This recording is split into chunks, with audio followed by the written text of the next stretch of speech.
Assalamualaikum warahmatullahi wabarakatuh. Selamat datang kembali di Haryana Official. Kawan-kawan semuanya, gimana kabarnya nih hari? Semoga sehat selalu di perantauan kami. Semoga kawan-kawan semuanya dipermudah segala urusannya, dan semoga kawan-kawan semuanya terhindar dari mara bahaya. Amin ya robbal alamin. Nah kawan-kawan, kali ini kita bakal membahas kasus tentang PMI Hong Kong yang kerja 14 tahun, kemudian dia ini mau kembali lagi bekerja ke majikan yang sama selepas cuti ya. Namun dia dicegat oleh imigrasi, tidak diperbolehkan untuk keluar dari imigrasi. Nah masalahnya apa? Silakan kawan-kawan simak. Tetapi sebelum kita membahas kasus Mbak PMI Hong Kong ini, ada sedikit informasi buat kawan-kawan semuanya. Oke, ini foto beserta anaknya. Namanya adalah Mbak Ikhtiatul Laili atau Mbak Eni, yang mana beliau ini berasal dari Ponorogo. Terhimpit persoalan ekonomi, akhirnya mbaknya ini nekat berangkat ke luar negeri dan tujuannya adalah negara Hong Kong. Tega nggak tega, akhirnya Mbak Eni ini meninggalkan anak laki-laki dari suami pertama tadi yang masih berumur 2 tahun. Jadi dia memiliki anak laki-laki yang berumur 2 tahun, kemudian ditinggalkan untuk bekerja ke negara Hong Kong kan kawan. Dari tahun 2005 sampai 2024, Mbak Eni ini tidak ada kabar sama sekali untuk keluarganya dia di tanah air. Bahkan untuk mengabari anaknya dia ini juga tidak ada kan kawan. Jadi persoalan inilah yang menyebabkan teman-teman nih, tetangga nih Mbak Eni, teman-temannya yang bekerja di negara Hong Kong ini mencari tahu keberadaan Mbak Eni itu di mana. Mungkin bagi kawan-kawan yang mengetahui keberadaan Mbak Eni, mungkin pernah melihat satu flat atau pernah terakhir lihatnya kapan, silahkan komentarkan kawan. Karena saat ini KJRI memang juga sedang mencari keberadaan si Mbak Eni. Jadi kita doakan semoga beliau ini cepat diketemukan. Kenapa kok beliau ini dicari? Karena ada kasus meninggalnya anaknya laki-laki. Jadi anaknya laki-laki yang bernama Yoga saat ini umurnya 21 tahun telah mengalami kecelakaan di jembatan kan kawan, daerah Ponorogo sana.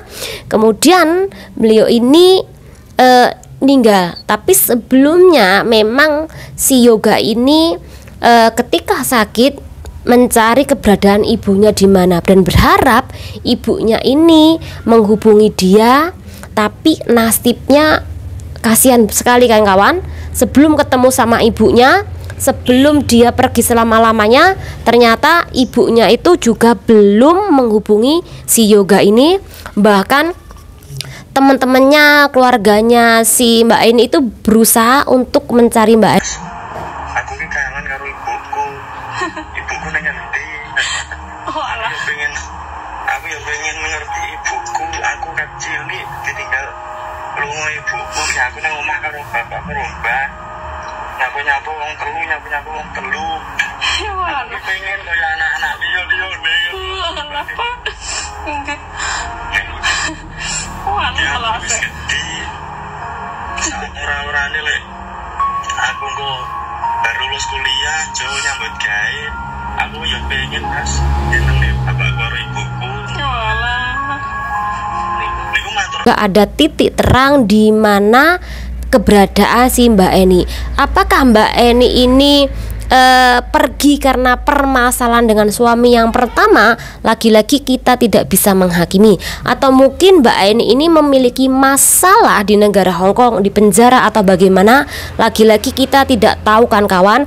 Jadi untuk tidak menulis komentar yang negatif. Intinya kalau memang kawan-kawan dan aku sendiri tidak tahu bagaimana situasi Mbak Eni dulunya, kenapa kok sampai tidak telepon rumah, kenapa kok sampai meninggalkan anaknya sendiri, lagi-lagi kita tidak tahu kan kawan. Jadi tolong dijaga ketikannya komentar Anda di kolom, karena sesalah apapun dia, kita tidak berhak untuk menghujat ya kan kawan. Itu aja intinya dan itu yang saya minta buat kawan-kawan semuanya.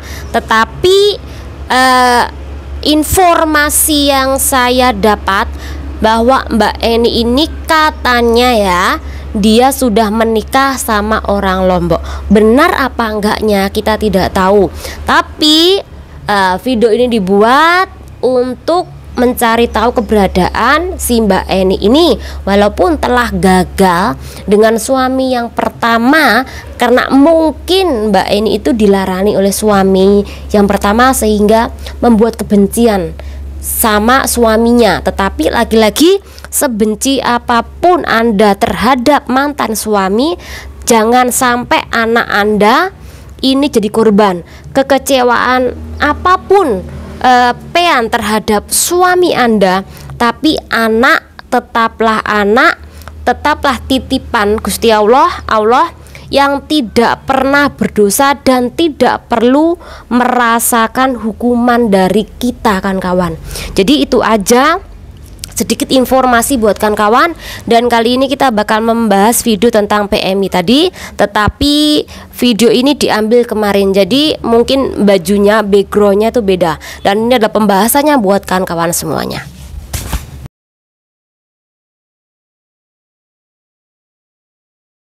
Jadi kasus ini mengenai kasus Mbak Indonesia yang kerja udah lama banget di negara Hong Kong. Satu majikan, kemudian beliau ini mengalami pemutusan kontrak kerja pas beliau ini cuti.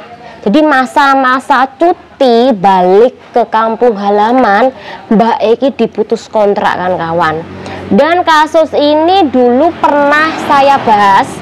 Ada Mbak Indonesia cuti sekitaran kerja 5 tahunan, dia cuti kemudian diputus kontrak. Ada komentar yang tidak percaya mengenai kasus ini.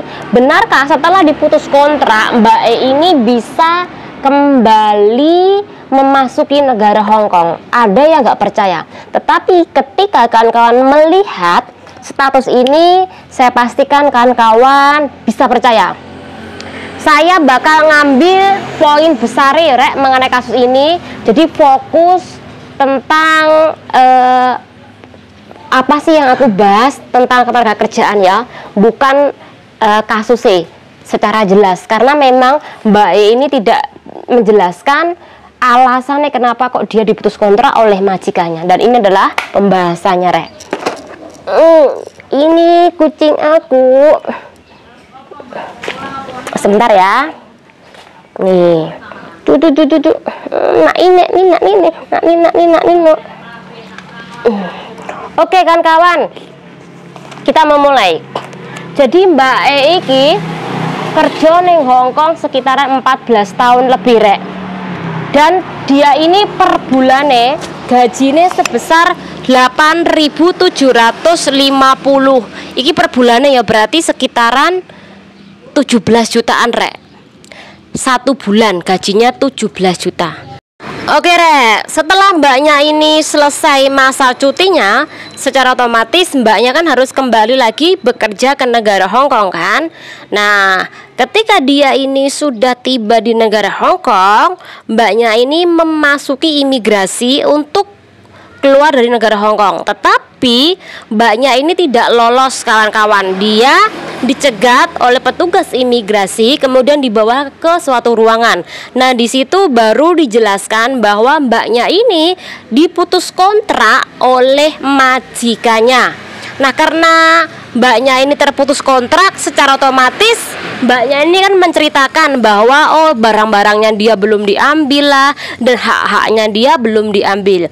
Jadi karena barang dia belum diambil, haknya dia belum diambil, secara otomatis ini imigrasi memberikan dia waktu untuk mengurus kasusnya dia, Rek. Oke, setelah dilepaskan oleh petugas imigrasi, maka mbaknya ini mendatangi rumah majikan, dan di situ baju-baju mbaknya, barang-barang mbaknya itu semuanya sudah dikemasi oleh majikan, kemudian ditaruh di plastik sampah besar, kan kawan. Nah, kemudian di situ mbaknya juga mendapatkan pertama long service kerja selama 14 tahun lebih. Jadi sekitaran 15 tahun ya. 15 tahun 46.300. Kalau mbaknya itu kerjanya 14 tahun, secara otomatis dapatnya 43.213, kan kawan. Jadi pertama adalah long service, kemudian adalah tiket pesawat pulang tapi belum diambil, kan kawan, dan uang jalan $100 Hong Kong.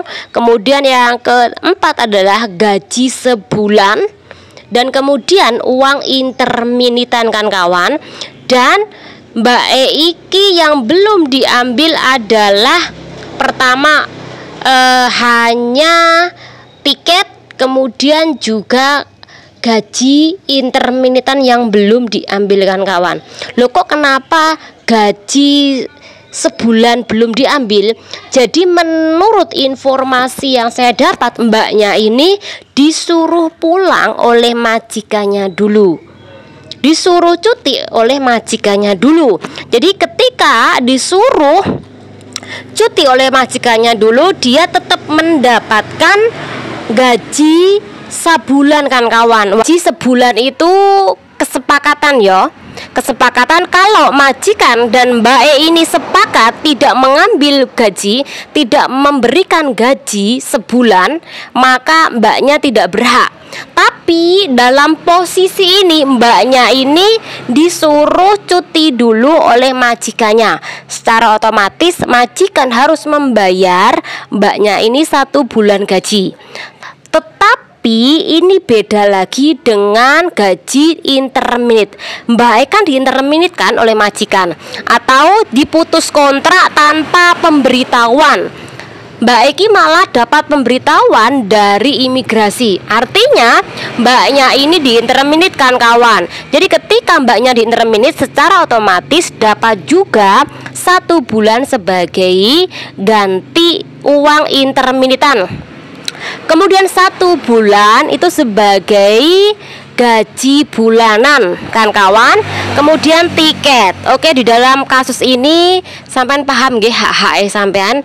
Intinya adalah sampean kalau diputus kontrak dan kerjanya lebih dari 5 tahun, berarti sampean sudah dapat long service, dan dipastikan sampean lolos mendapatkan long service. Oke, dari kasus ini sampean ngerti kan bahwa memang ada majikan ini dengan sengaja memutuskan kontrak kerja PRT-nya saat dia sedang cuti, dan itu tidak berbohong, kan kawan. Bahkan ketika cuti pun, kan kawan, diputus kontrak masih bisa masuk ke negara Hong Kong, karena kawan-kawan tidak tahu kalau kawan-kawan diputus kontrak. Tapi kalau seandainya kawan-kawan diberitahu oleh majikan kalau diputus kontrak, maka silakan kawan-kawan menuntut hak-hak sampean dengan cara mencari organisasi untuk organisasi itu menghandle kasus sampean. Jadi sampean melimpahkan kasus sampean di organisasi ketika sampean itu diputus kontrak, kemudian diberitahu oleh majikan. Jadi secara otomatis ketika sampean nanti memasuki ke negara Hong Kong, ya, sampean nanti ditanya sama imigrasi, emangnya majikanmu nggak memberitahu oleh awam putus kontrak? Terus kalau sampean ngomong sudah memberitahu, terus kenapa Anda masuk? Secara otomatis takutnya sampean malah kena. Tapi kalau sampean tidak tahu menau, kalau diputus kontrak sampean masih bisa masuk lagi ke negara Hong Kong untuk mengambil hak-hak sampean dan baju-baju sampean kan kawan. Jadi di dalam kasus ini banyak sekali pelajaran yang bisa diambil. Fokus sama pengetahuan hukum tentang ketenaga kerjaan. Semoga kasus-kasus seperti ini tidak terjadi sama kawan-kawan semuanya. Nah, menurut pandanganku, majikan itu memang mungkin sengaja memutuskan kontrak kerja tanpa pemberitahuan. Dan ketika mbaknya ini pas cuti, mungkin dia tidak ingin memberikan long service kan kawan. Karena long service-nya dia itu hampir 100 juta rupiah. Bayangkan aja, 100 juta rupiah, wow. Ya, semoga dengan pembahasan ini kawan-kawan banyak belajar. Channel diri, wassalamualaikum warahmatullahi wabarakatuh.